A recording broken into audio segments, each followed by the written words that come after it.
Le Dieu que nous adorons, le Dieu que nous servons est le Dieu saint et il est 3 fois saint. Amen. Je dirais, tu as la chance d'être en vie. Il faut remercier Dieu pour ce fait d'abord. Je sais, tu es malade, tu es souffrant. Je sais, tu as des problèmes, tu as des complications. Mais en une fraction de seconde, Dieu peut réécrire ton histoire.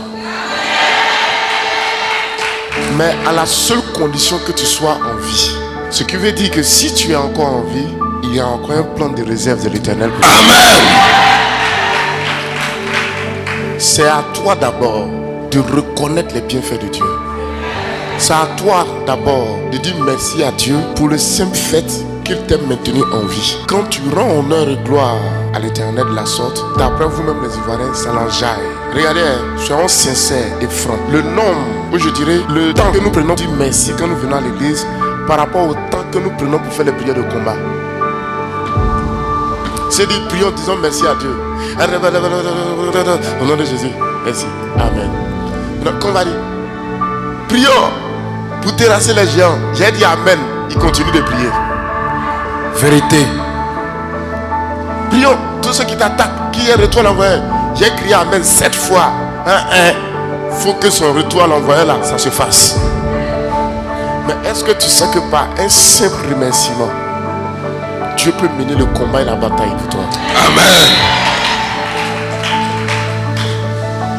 Alors, j'aimerais dire à quelqu'un, chaque fois que tu te retrouves dans une assemblée chrétienne et qu'il est question de lever Dieu, de glorifier Dieu, pousse des cris de joie. Faut acclamer.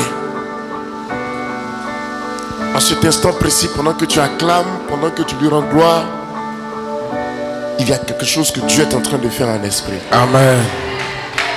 Tu peux ne pas le sentir là instantanément, comme tu peux le sentir là instantanément, ou ça peut être après, dans le courant de la semaine, ou un mois plus tard, ou 2 mois plus tard, mon petit Jésus, tu seras dans une situation, dans une circonstance où tu n'as même plus la force de prier. Et puis tu es là, la situation se décante, tu peux dire, d'elle-même. Et toi me dis, c'est que ça là, c'est pas toi, tu n'as pas prié. Toi me dis ça. Au fait, tu vas dire, oui, tu ne m'as pas prié.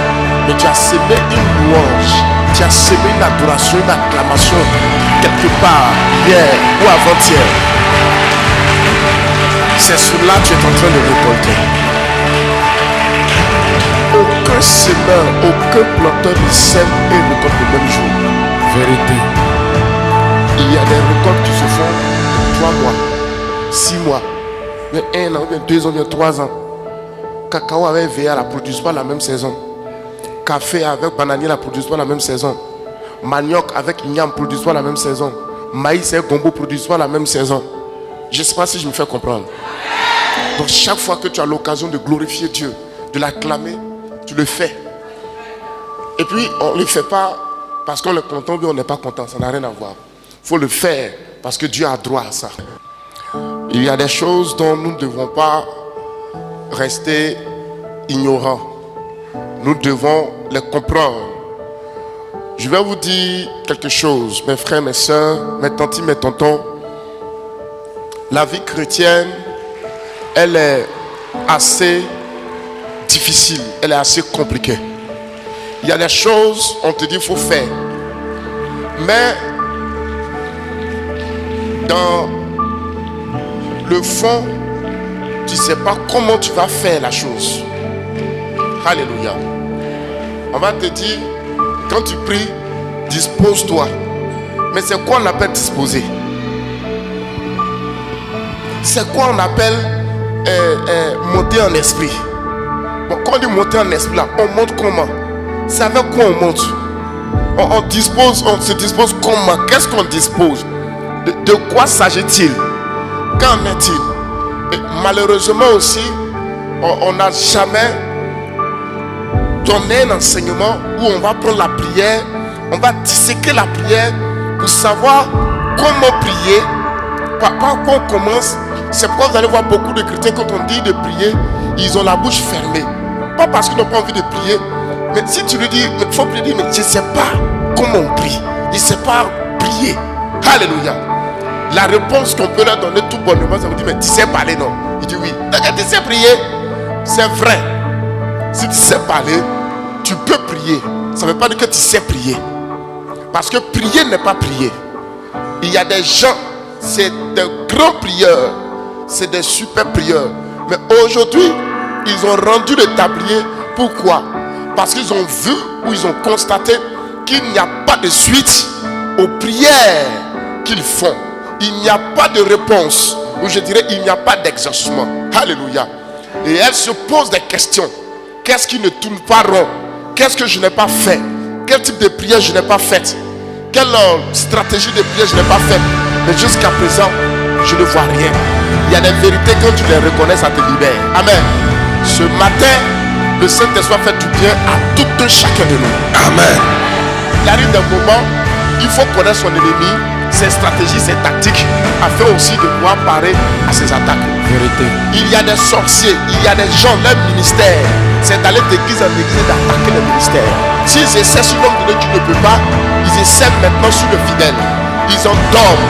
Au moment où des vérités spirituelles sont en train d'être relâchées, vous permettent de comprendre les principes du royaume, c'est là que le sommeil arrive. Pourtant, quand tu es devant la télé, tu ne dors pas. Tu es sur ton portable Facebook là. Au moment où tu as ton rencontre, tu as passé au moins 5 heures du temps en train de naviguer, en train de surfer. Pour rien.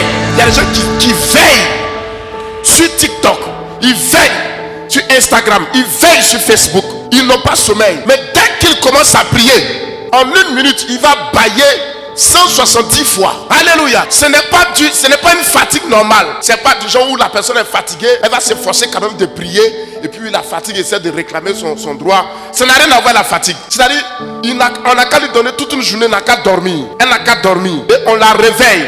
On dit, allons-y, commençons à prier. Dès qu'on dit commençons à prier là, oh, alléluia. Donc, l'ennemi vient, ils infiltrent. Ils disent non, l'église est puissante, il y a le Saint-Esprit, ils ne peuvent pas faire. Regarde.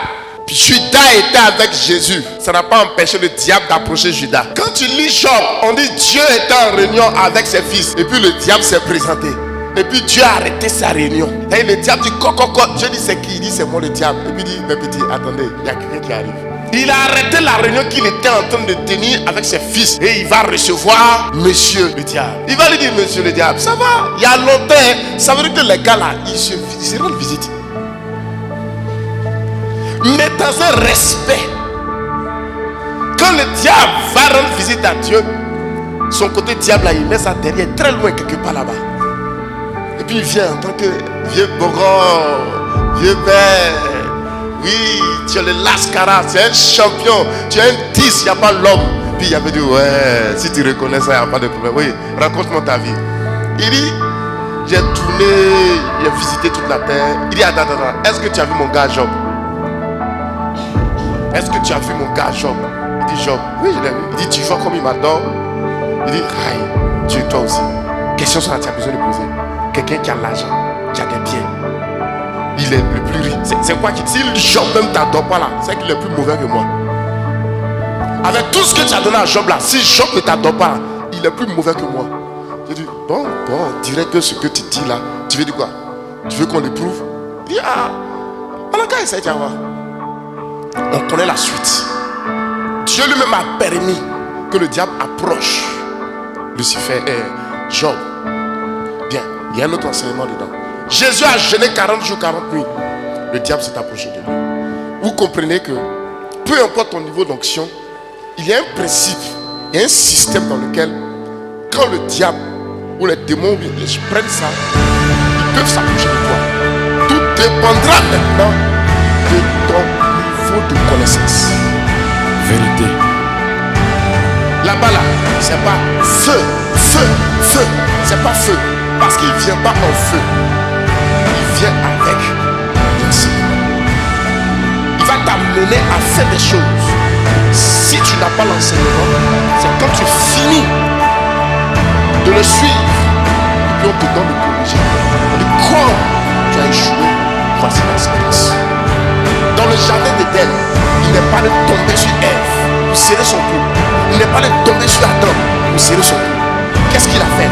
Il a échangé avec Ève. Il a parlé avec Ève. Il a changé sa vision de voir les choses. Il a changé sa manière de voir les choses. Ce qui était mal, ce qui était dangereux aux yeux d'Ève, ce n'était plus le mal, ce n'était plus dangereux. C'était maintenant facile pour elle. Elle pouvait manipuler, elle pouvait jouer avec, elle pouvait faire ce qu'elle veut sans craindre les représailles venant de la part de Dieu. Et quand elle a fini de faire, elle allait voir son compagnon et elle lui a donné aussi le fruit qu'ils ont mangé. C'est quand Adam a fini de manger que Dieu maintenant va apparaître et la sentence va tomber. Alléluia. Et vous voyez que la sentence n'a pas été prononcée par le diable, mais la sentence a été prononcée par qui? Par Dieu lui-même. Et la sentence étant prononcée par Dieu lui-même, ça profite maintenant au diable. C'est-à-dire ça donne accès au diable de pouvoir gérer un certain nombre de choses, manipuler un certain nombre de choses. Et quand le Dieu veut agir, il dit toi-même tu as dit. Donc laisse-moi faire selon ce que tu as dit. C'est pourquoi il est important, au-delà du prophétique, au-delà de la délivrance, au-delà du miraculeux, au-delà de toutes ces choses, pour maintenir des grâces, pour maintenir des bénédictions et pouvoir avancer, ayez un brin d'enseignement qui vous permettront de fermer la porte au diable et au démon. Dis amen si tu es avec moi. Amen. Nous allons voir une autre facette de la prière afin que nous voyions nos prières être exaucées. Alléluia. Même pour toi qui c'est ta première fois de venir à l'église, c'est ta première fois de prier Dieu, tu auras cette facilité d'entrer en communion avec Dieu. On va prendre la Bible, Éphésiens chapitre 6, le verset 18, rapidement. Éphésiens chapitre 6, le verset 18. Pour définition, la prière est un exercice spirituel au travers duquel nous parlons avec Dieu, nous faisons part de nos besoins, de nos requêtes, de nos sujets de prière. Ça s'appelle sujet de prière, c'est-à-dire l'objet de notre demande. Donc la prière est aussi une demande. La prière est aussi une demande. Il y a plusieurs types de prières. Il y a les prières de combat, les prières d'intercession, les prières de repentance, les prières de remerciement. Il y a plusieurs types de prières. D'accord? Ça va? Éphésiens 6, verset 18. Je lis la parole de Dieu. Éphésiens, le chapitre 6, à partir du verset 18. Oui. Faites En tout temps, par l'esprit toutes sortes de prières Vous voyez, il y a plusieurs sortes de prières. et de supplications. Continue. Veillez à cela avec une entière persévérance. Dis amen si tu es avec moi. Ok. La première des choses que nous devons retenir, c'est que la prière est une chose que nous devons la faire tout le temps. Il n'y a pas une heure à laquelle Dieu a les oreilles ouvertes et une autre heure à laquelle Dieu a les oreilles fermées. Dieu a les oreilles ouvertes tout le temps. Tout dépend de toi, ton organisation personnelle. Chacun de nous a un emploi du temps selon ses occupations professionnelles. Il est vrai que l'on vous dira de telle heure à telle heure, temps est propice pour le spirituel. Mais je vais vous dire quelque chose. En toute chose, il y a le côté classique. Il y a ce qui doit être fait, où on suit le protocole. Mais il n'y a pas de règle sans exception, car c'est l'exception qui fait la règle. Amen. Vous me comprenez?